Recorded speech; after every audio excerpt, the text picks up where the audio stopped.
ایک ایسا علاقہ کہ جہاں دلدلی مٹی نہیں تھی، ریت نہیں تھی، زمین ٹھوس تھی، ایسے علاقے کا انتخاب کیا۔ کنواں ایک موجود تھا، اس کنویں پہ قبضہ کر لیا اور بہتر دفاعی پوزیشن انہوں نے اپنا لی۔ اب جب مسلمان پہنچے تو مسلمان جس طرف پہنچے وہاں ریت ہی ریت، پاؤں رکھیں تو دھس جائیں، چلنا ہی مشکل ہو جائے۔ وہاں جب مسلمانوں نے پڑاؤ ڈالا تو عجیب و غریب صورتحال ہو گئی۔ صورتحال عجیب و غریب یوں ہوئی کہ نہ تو اس میں چل سکتے تھے، اوپر سے اس تیاری کے ساتھ نہیں چلے تھے، اور ویسے بھی کوئی نزدیک تو نہیں ہے۔ بدر کا میدان 200 کلومیٹر مدینہ منورہ سے، تو 200 کلومیٹر کا فاصلہ کوئی ایک دن کا میں تھوڑی طے ہوتا ہے، کم از کم 2 سے 3 دن لگتے ہیں اس فاصلے کو طے کرنے کے لیے۔ اب معاملہ یہ ہوا کہ پانی بھی نہیں ہے، نمازوں کا وقت آ گیا۔ اچھا، کچھ صحابہ جب رات کو سوئے تو احتلام کی وجہ سے غسل فرض ہو گیا۔ اب نمازوں کا معاملہ، یہ فکر الگ لاحق ہو رہی ہے۔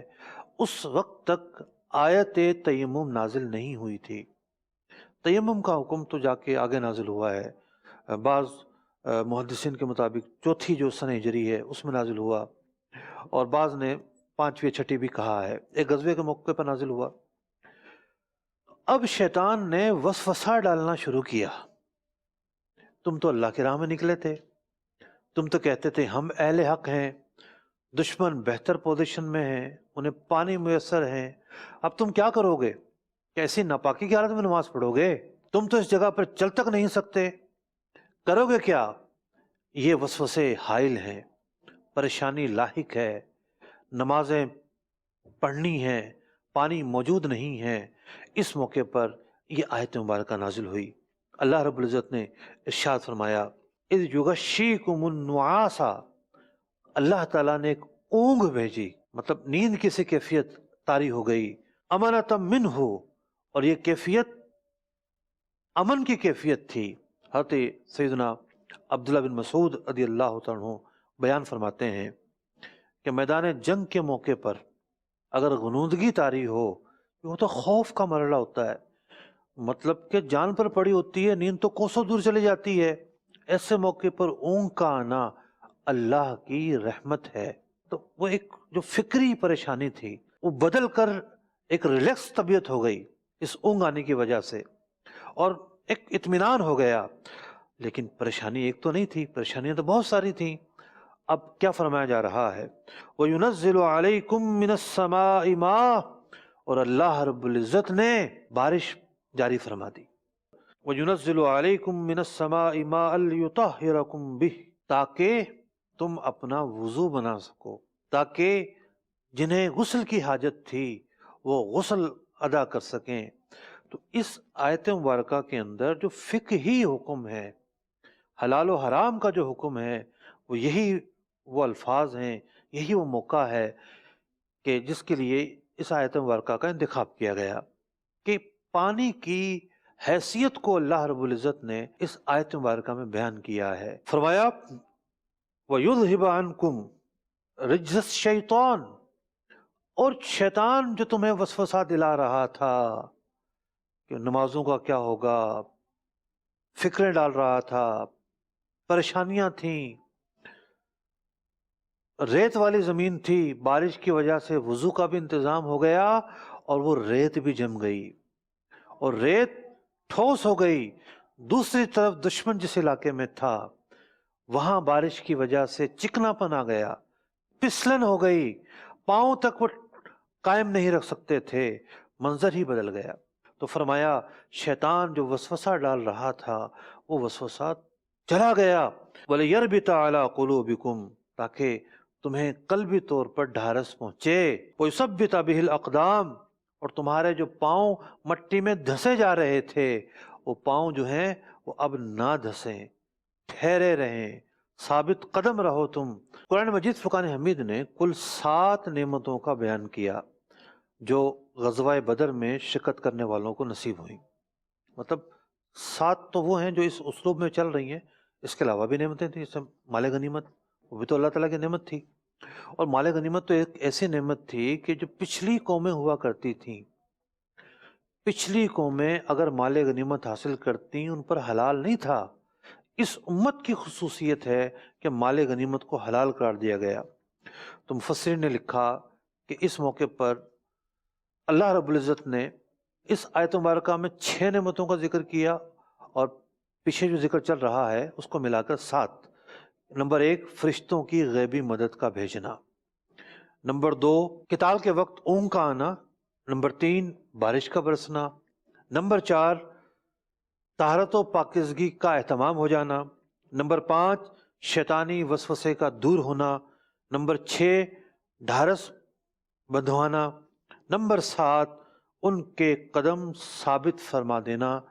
قدم ثابت کرنے کی 2 تفسیریں ہیں۔ بعض مفسرین نے کہا کہ جب اتنی ساری چیزیں آ گئیں تو اب وہ جو قدم ڈگمگانے کا احتمال تھا دور ہو گیا، یعنی ایک مورال کے اعتبار سے ثابت قدم ہو گئے۔ لیکن دیگر مفسرین نے کہا کہ نہیں، یہاں اس کیفیت کا ذکر ہے کہ جب پاؤں دھسے جا رہے تھے، ریتیلی زمین تھی اور بارش کی وجہ سے زمین جم گئی، یہاں فزیکلی قدم کا جمنا مراد ہے، مورالی طور پر مورال کے اعتبار سے جمنا مراد نہیں ہے، اور یہ بات زیادہ واضح ہے۔ اب چلتے ہیں اگلے موضوع کی طرف جو آج کا سب سے اہم موضوع ہے۔ پانی کا تذکرہ فرمایا وَيُنَزِّلُ عَلَيْكُم مِّنَ السَّمَاءِ مَاءً، اللہ تعالیٰ نے تمہارے لیے پانی برسایا۔ کیوں؟ لِيُطَهِّرَكُم بِهِ، تاکہ تمہیں پاکیزہ کر دے۔ پانی کے کئی اوصاف بیان ہوتے ہیں، قرآن مجید میں بیان ہونے والے 2 اوصاف کا میں تذکرہ کرتا ہوں۔ بعض جگہوں پر پانی کو طاہر فرمایا گیا۔ کیا فرمایا گیا؟ تھوڑا سا آواز سے، طاہر یعنی پاک پانی۔ اور اس آیت مبارکہ میں پانی کا جو وصف بیان ہوا وہ صرف طاہر ہونا بیان نہیں ہوا، بلکہ یہ بیان ہوا کہ یہ پانی مطہر ہے، پاک کرنے والا ہے۔ اب دونوں کے درمیان ایک فرق ہے۔ پاک پانی وہ پانی ہوتا ہے جس سے آپ ظاہری نجاست دور کر سکتے ہیں، جیسے کوئی پیشاب لگ گیا، کوئی اور نجاست لگ گئی، تو کسی بھی پانی سے دھو لیں آپ تو وہ چیز پاک ہو جائے گی۔ بلکہ ظاہری نجاست دور کرنے کے لیے پانی سے دھونا بھی شرط نہیں ہے، پیٹرول سے دھو لیں آپ کسی بھی لیکوڈ چیز سے دھو لیں، بعض نجاستوں کو تو خرچ لینا کافی ہوتا ہے۔ تو ظاہری نجاست کے لیے پانی یا پانی سے ملتی جلتی چیزیں جو ازالہ نجاست کر دیں، نجاست کو یقینی طور پر زائل کر دیں، وہ چیز پاک ہو جائے گی۔ یہ ہے ظاہری طور پر جو نجاستیں ہوتی ہیں اس کی تفصیل۔ نجاست کی 2 اقسام ہیں، لیکوڈ ہوتی ہے، ٹھوس ہوتی ہیں۔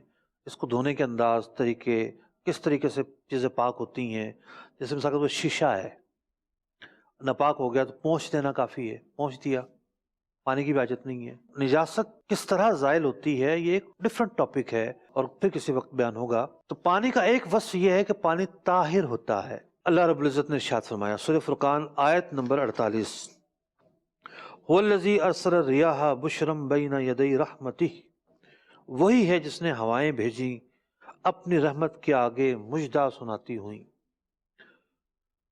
وَأَنزَلَ مِنَ السَّمَاءِ مَاءً طَهُورًا، اور اللہ تعالیٰ نے پانی نازل کیا جو طاہر ہے۔ سورہ فرقان آیت نمبر 48 میں جس پانی کا تذکرہ کیا جا رہا ہے، پانی کا وصف جو بیان ہو رہا ہے کہ ایک پانی وہ ہوتا ہے جو طاہر ہوتا ہے۔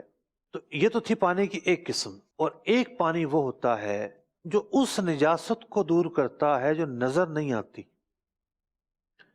بھئی کسی کی ریح خارج ہو گئی اور وضو ٹوٹ گیا تو جسم پر تو کوئی آلودگی نہیں ہے، ظاہری طور پر کوئی گندگی نہیں لگتی جسم پر، لیکن حکمی طور پر یعنی مانوی طور پر اعضائے وضو پر ایک نجاست طاری ہو جاتی ہے، جس کو فقہا کہتے ہیں کہ جی حدث طاری ہو گیا۔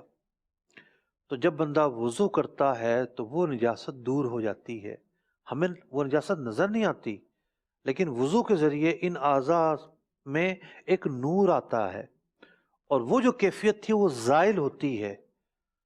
تو جس پانی نے اس کیفیت کو زائل کیا اسے مطہر کہتے ہیں۔ اسی طریقے سے کسی پر غسل فرض ہو گیا، مثال کے طور پر وہ جہاں گندگی لگی تھی اس کو دھو لیتا ہے، کسی نے پورا دھڑ دھو لیا، لیکن غسل تو ادا نہیں ہوا نا.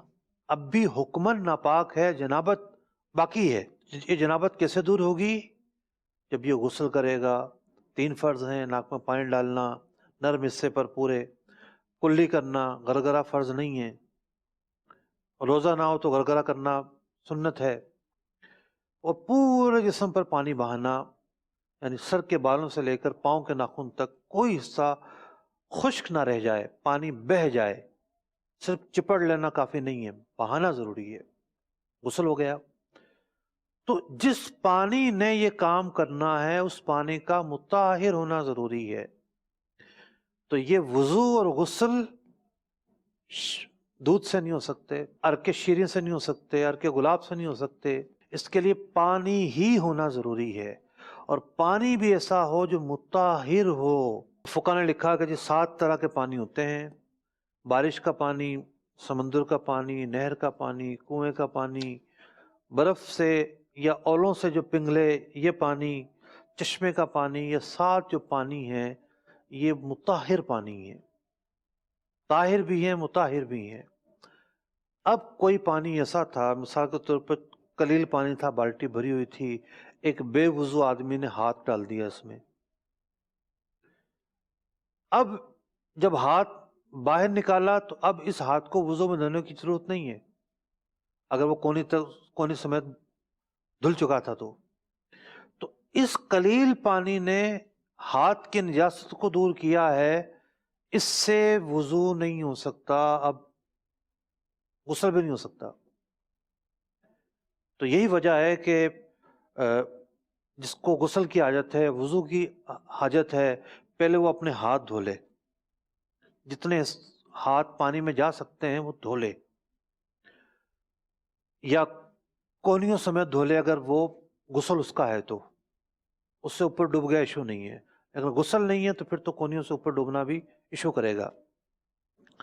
پھر وہ پانی میں ہاتھ ڈالے، ورنہ اس پانی سے غسل نہیں ہوگا، وضو نہیں ہوگا. گھروں میں بعض اوقات ٹینک ہوتے ہیں، پانی نکال رہے ہیں اس سے جناب، کوئی تمیز ہی نہیں ہے ہاتھ کی کیا کیفیت ہے کیا نہیں. ٹھیک ہے، کوئی نجاست لگی ہوئی نہیں ہے، تب بھی آپ کو پتہ ہونا چاہیے کہ مستعمل پانی کیسے ہو جاتا ہے. یہ جو میں نے مثالیں دیں یہ وہ مثالیں تھیں کہ اس سے مستعمل ہو گیا پانی. جی السلام علیکم ورحمۃ اللہ. وعلیکم السلام. کراچی میں جو میمن مسجد ہے بولٹانہ مارکیٹ میں، جی تو وہاں میں ایک تالاب بنا ہوا ہے، تو اس میں سب ہاتھ مار کے ہی وضو کرتے ہیں. مچھلیوں کا تالاب ہے؟ نہیں، مچھلیوں کا نہیں ہے، پھر وضو کے لیے بنایا. اچھا، وضو کے لیے ایک تالاب ابھی بنا آپ ہوا نے ہے. فرمایا کہ اگر پانی میں ہاتھ مار لیں تو وہ مستعمل ہو جاتا ہے، تو اس سے وہاں تو سارے ہاتھ مار رہے ہوتے ہیں، ہاتھ ڈبو ڈبو کے وضو کر رہے ہوتے ہیں. تشریف رکھیے. میں نے ایک لفظ استعمال کیا، قلیل پانی. پانی کے 2 قسمیں ہیں. قلیل پانی جو ہے وہ اگر ہے اور اس میں آپ نے بغیر دھلا ہاتھ ڈال دیا تو مستعمل ہو جائے گا. لیکن اگر پانی کثیر ہے، کثیر پانی کو فقہ کہتے ہیں دہ در دہ، جس کی جو پیمائش ہے وہ تقریباً 225 اسکوائر فٹ بیان کی گئی ہے. 225 اسکوائر فٹ کا اگر حوض ہے، تالاب ہے، تو اس میں اب یہ مستعمل پانی کا مسئلہ حل ہو جائے گا. دیکھیں کتنی باریکیاں ہیں مسائل کے اندر، تو ان باریکیوں کا لحاظ رکھنا ضروری ہے. تو ایک پانی وہ تھا کہ جس سے وضو ہونا ہے. اب قلیل پانی اگر مستعمل ہو گیا، طاہر تو ہے لیکن وہ مطہر نہیں ہوگا، اس سے وضو نہیں ہو سکتا، اس سے غسل نہیں ہو سکتا. ایک پانی وہ بھی ہوتا ہے جس کو مکروہ کہتے ہیں. بلی کسی پانی کو جو ہے وہ منہ مار جائے، بلی پی جائے کسی پانی کو، تو یہ مکروہ ہوتا ہے. اس کو استعمال میں نہیں لانا چاہیے، یعنی پینے کے کام میں نہیں استعمال میں لانا چاہیے، بچنا چاہیے. جی یہ جو دادر آپ نے بتایا ہے، تو اس کی گہرائی کتنی ہونی چاہیے؟ گہرائی کے لیے کوئی وہ نہیں ہے کہ جناب اتنی گہرائی ہو، بس پانی کھڑا ہو اس کے اندر کافی ہے. MSc petroleum from Karachi university. کیا پیٹرول سے وضو ہو سکتا ہے؟ کیا بات ہے جناب. ویسے تو پیٹرولیم میں جو کچھ پڑھایا جاتا ہے، تشریف رکھیے، وضو کے باب میں بڑی بحث کی ہے فقہ نے اس کی. پیٹرول سے تو وضو نہیں ہو سکتا، اس کے لیے پانی ضروری ہے. مائع مطلق، مطلق کا مطلب ہے کوئی قید نہ ہو.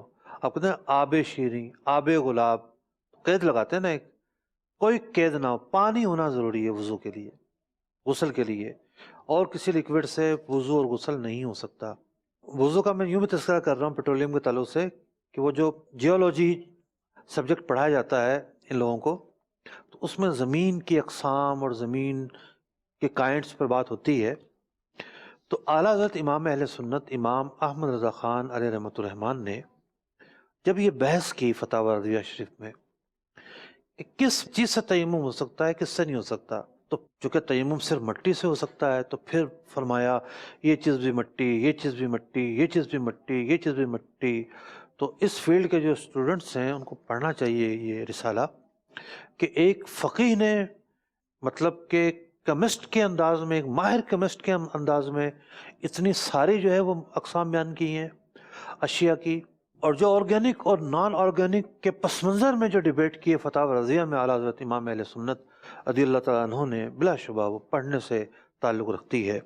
تو بات ہو رہی تھی پانی کی کہ پانی جو ہے ایک مسلمان کے لیے کتنا ضروری ہے. وہ اس سے وضو کرتا ہے، نماز ادا کرتا ہے، غسل فرض ہو جائے تو غسل ادا کر کے اس فریضے کو پورا کرتا ہے. تو پانی کی اقسام پر ہم نے بات کی. تو گھروں کے اندر بڑی بے احتیاطیاں ہوتی ہیں. ایک تو پاکی ناپاکی کا خیال نہیں رکھا جاتا. کپڑے دھو رہے ہیں تو پتہ چلا ایک ناپاک چیز کو دھونے کے لیے کئی چیزیں مزید ناپاک کر دیں. کپڑے کیسے دھونے چاہیے یہ آنا چاہیے مسلمانوں کو. یہ مسائل جب پتہ ہوں گے تو نمازیں درست ہوں گی، نمازیں ضائع ہونے سے بچیں گی. تو اس آیت مبارکہ میں اللہ رب العزت نے یہ ارشاد فرمایا کہ پانی کو اللہ تعالیٰ نے مطہر فرمایا ہے کہ یہ جو بندے کی ضرورت ہے وضو اور غسل، اس کے لیے اسے کافی ہونا قرار دیا ہے، کفایت کرتا ہے یہ اس کے لیے. کچھ اور ضمنی نکات پر ہم بات کر لیتے ہیں. نواز پر کافی تفصیل سے بات ہو چکی ہے کہ اس آیت مبارکہ میں جو یہ فرمایا کہ اونگ آئی. اب اونگ جو آئی ہے تو اونگ کی کئی قسمیں، جیسا کہ بیان ہوا کہ مطالعے کے وقت، دینی مطالعے کے وقت اونگ آنا یہ نوست ہے، مطلب شیطان کی طرف سے ہے، سستی ہے، کاہلی ہے، تو بندہ اس کو دور کرے. بعض مواقع پر اونگ کا آنا اچھی بات ہوتی ہے. ایسا بھی ہوتا ہے کہ بعض اوقات بندہ جو ہے وہ ذکر کی محفل میں گیا ہے یا کسی عالم دین کا بیان سن رہا ہے تو بڑی اونگ آنا شروع ہو جاتی ہے، بیٹھنا مشکل ہو جاتا ہے، جھونکے پہ جھونکے، جھونکے پہ جھونکے آ رہے ہیں. تو کچھ لوگ کہتے ہیں بھئی چونکہ رحمت کی جگہ پر آ گئے ہو اس لیے ایسا ہوا ہے. بھائی یہ اس لیے ایسا نہیں ہوا، اصل تو یہ شیطان کی طرف سے ہے، کیونکہ شیطان نہیں چاہتا کہ واعظ و نصیحت سن کے بندہ اس کو کیچ کرے، اس ذہن میں قرار پکڑے، وہ چیز یاد رہے، تو اس لیے وہ نیند میں مبتلا ہو گیا ہے. تو اس کو دور کیا جائے. کئی طریقے ہوتے ہیں، کھڑا ہو جائے، وضو کر کے آ جائے. تو نیند کو بھگانے کے بہت سارے طریقے ہوتے ہیں، لیکن بعض جگہوں پر یہی نیند خیر والی ہوتی ہے، جیسا کہ اس آیت مبارکہ میں جس موقع پر تذکرہ ہوا یہ نیند خیر والی ہے. اب آپ ایک اور چیز دیکھیں کہ بعض اوقات ایک مسلمان، مطلب بہت سارے عوامل ہوتے ہیں، مسلمان جس سے پریشان ہوتا ہے، تنگ ہوتا ہے، دشواری میں آ جاتا ہے. ایک چیز ہے احساس کمتری. بعض لوگ کہتے ہیں جی میں نماز پڑھنے کے لیے کھڑا ہوتا ہوں وسوسے آ جاتے ہیں، یا میں روٹین میں ہوتا ہوں، کام کاج کر رہا ہوتا ہوں وسوسے آ جاتے ہیں، یا میں یہ کام کرنے لگتا ہوں تو وسوسے آ جاتے ہیں. بھئی وسوسے تو صحابہ کرام علیہ رضوان کو آتے رہے ہیں. وسوسوں کے آنے پر پکڑ نہیں ہے. اس امت کو یہ خصوصیت دی گئی کہ وسوسوں پر پکڑ نہیں ہے. ان وسوسوں کو قرار نہ دیا جائے، ذہن میں ٹھہرنے نہ دیا جائے، ان کو بھگا دیا جائے. وسوسے کیسے بھاگتے ہیں؟ دینی علم ہو. وسوسے کیسے بھاگتے ہیں؟ ایمان کامل ہو. دوسری بات یہ ہے کہ ہر وسوسہ ایسا نہیں ہوتا، اس پر توجہ دی جائے اور اس کے پیچھے سوال قائم کیا جائے. منع کیا گیا حدیث میں کئی چیزوں کے بارے میں کہ تقدیر کے بارے میں زیادہ سوال نہ کرو، یا اللہ کی ذات کے متعلق زیادہ نہ سوچا جائے.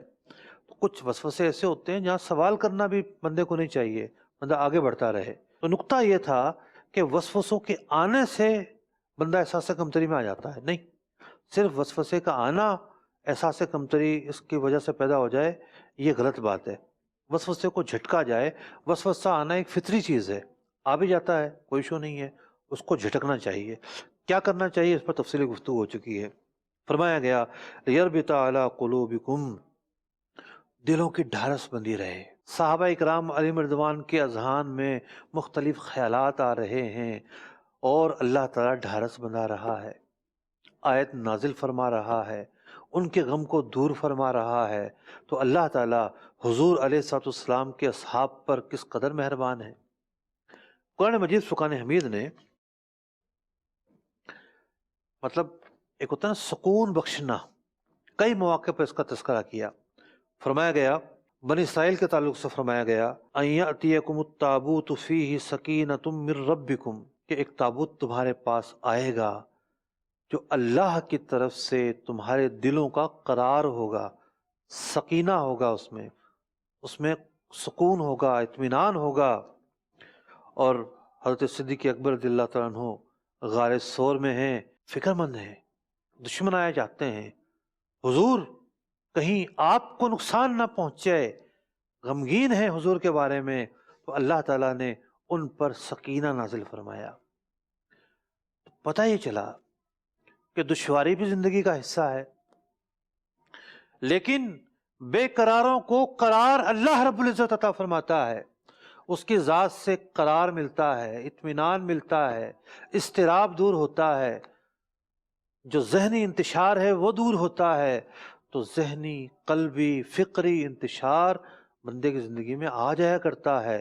ایسے موقع پر اللہ سے مدد مانگنی چاہیے، نماز سے مدد مانگنی چاہیے. نماز سکون عطا کرتی ہے، درود پاک سکون عطا کرتا ہے، اذکار سکون عطا کرتے ہیں، نیک بندوں کی صحبت سکون عطا کرتی ہے. کہاں لوگ پڑے ہوئے ہیں سکون کی تلاش میں، کوئی فلم دیکھ رہا ہے، کوئی ڈرامے دیکھ رہا ہے، کوئی جوئے کے اڈے پر بیٹھا ہے، کوئی تاش میں مگن ہے، کوئی سمجھتا ہے جناب آؤٹنگ ہو جائے گی سکون ہو جائے گا. آؤٹنگ سے ایک وقتی سکون تو آتا ہے. دل ہی جب خالی پڑا ہوا ہے، ویران پڑا ہوا ہے، سکون کہاں سے آئے گا؟ سکون تو اللہ کے ذکر میں ہے. الا بذکر اللہ تطمئن القلوب، دلوں کا چین تو اللہ کے ذکر میں ہے. تو یہ نقطہ ہمارے سامنے رہنا چاہیے. تو یہ چند نکات تھے جس پر ہم نے بات کی. ہمارے ساتھ ناظرین بھی ہیں اور کافی دیر تک خاموش بیٹھے ہیں، ایک آدھ سوال شامل ہوا ہے. اب آپ کے ذہن میں کوئی سوال ہو تو کر لیجئے. کسی کے ذہن میں اگر سوال ہو تو وہ مفتی صاحب سے کر سکتا ہے.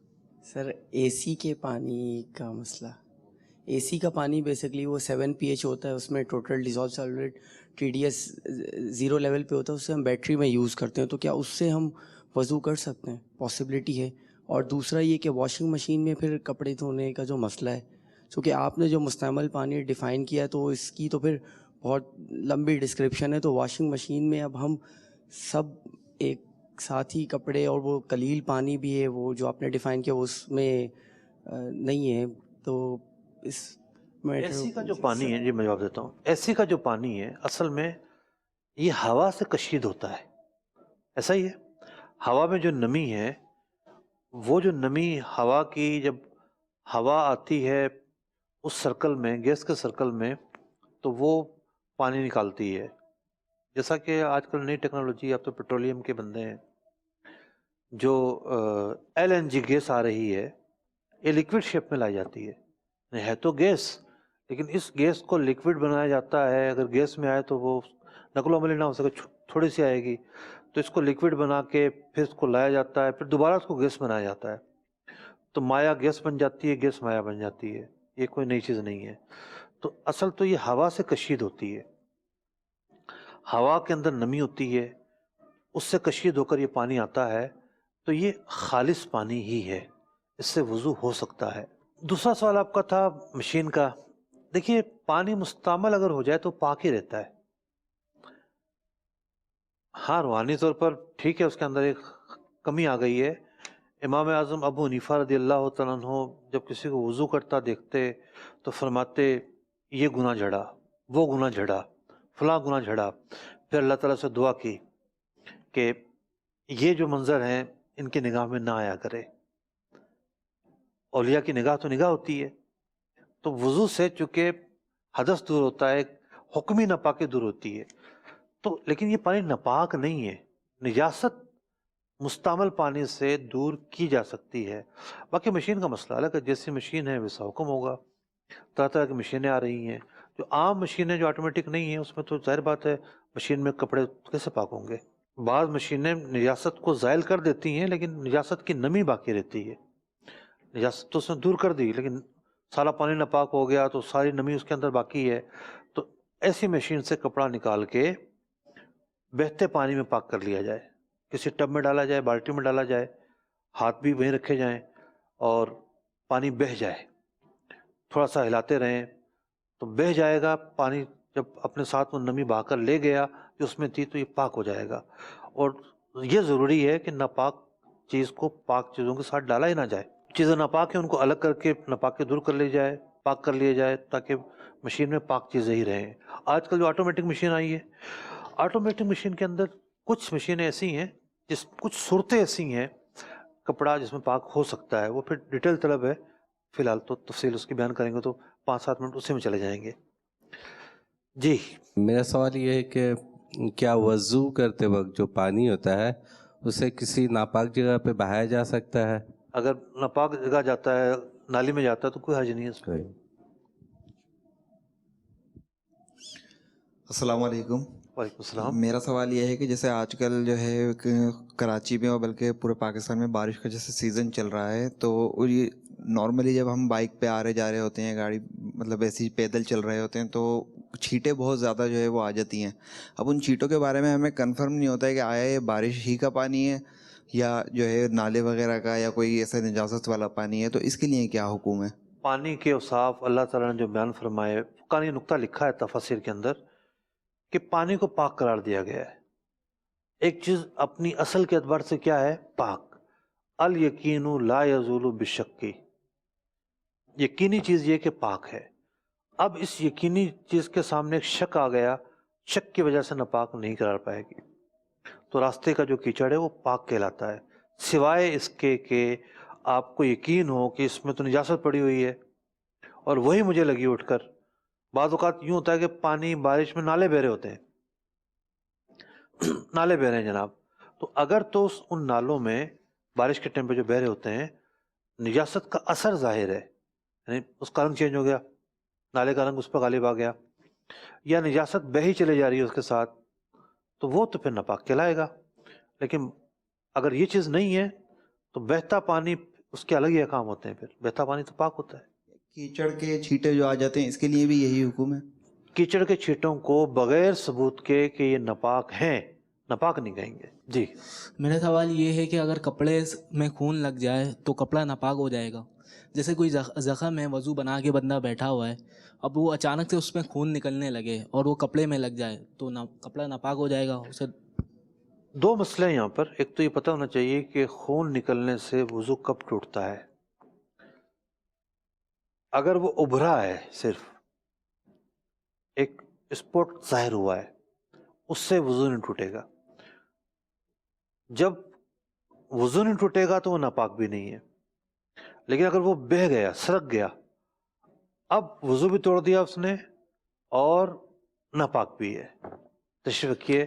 تو محترم ناظرین کرام، آپ نے آج جانا کہ قرآن پاک کی آیات خاص پس منظر میں نازل ہوئیں، مختلف واقعات کے پس منظر میں نازل ہوئیں، اور جہاں ان آیات مبارکہ میں ایک منظر کشی ہے ان حالات کی کہ جس کے پس منظر میں وہ نازل ہوئیں، اس کے ساتھ ساتھ فقہی احکام بھی اس پس منظر میں بیان ہو رہے ہیں. یعنی قرآن کے نزول کا انداز یہی تھا، جس طرح کی حاجت مسلمانوں کو پیش آتی اس انداز کے مسائل جو ہیں وہ بیان کیے جاتے. تو اللہ رب العزت سے دعا ہے کہ قرآن پاک کا سیکھنا، سمجھنا، عمل کرنا ہم پر آسان فرما دے. آمین بجاہ النبی الامین صلی اللہ تعالی علیہ وسلم. فہم قرآن کا مجھ کو میرے مولا عطا کر دے، پڑھوں سمجھوں عمل کا بھی مجھے یا رب تو جذبہ دے.